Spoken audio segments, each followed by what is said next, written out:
ফ্রান্সে কি হয়? কাজ করে না সংবিধান।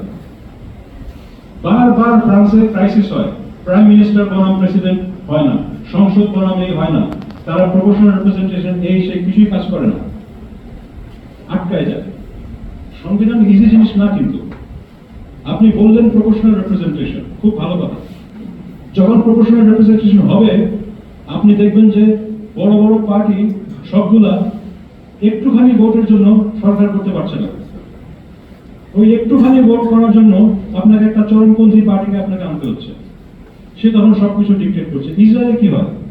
ইসরায়েলে যে আপনার প্রপোর্শনাল রিপ্রেজেন্টেশন আছে, এটা ইসরায়েলের একটা অভিশাপ। কারণ এই চরমপন্থী পার্টি সবকিছু ডিক্টেট করে, কারণ কোনো পার্টি মেজরিটি পায় না। সবকিছুর একটা নেগেটিভ সাইড আছে। আপনি যখন এগুলো বলেন, আপনাকে অনেক চিন্তা ভাবনা করে করতে হবে।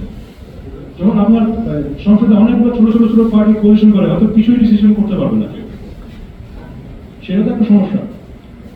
তো এখন আমার কথা হচ্ছে যে একটু সেটেল হোক, আমরা পাওয়ার স্ট্রাকচারটা দেখি, অলিগার্সদের অবস্থানটা দেখি, এসএমই গ্রো করছে কিনা দেখি, আমাদের পাওয়ার কোথায় আছে দেখি, সেটার সঙ্গে মিলিয়ে সংবিধানটা করতে হবে, যে সংবিধানটা কাজ করে। হুট করে সংবিধান করবেন না, কাজ করবেন না। ৭১-এর যুদ্ধের পরে যে সংবিধান হয়েছিল কাজ করে না, কারণ হুট করে করা হয়েছে। তারপরে এতগুলো সংশোধনী, একটা সঙ্গে একটা সাংগঠনিক।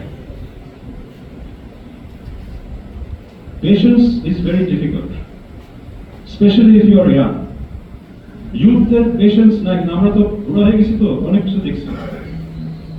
আপনার পেশেন্স থাকা ভালো। ধাপে ধাপে অগ্রসর হন, প্রত্যেকটা আপনার টেকসই।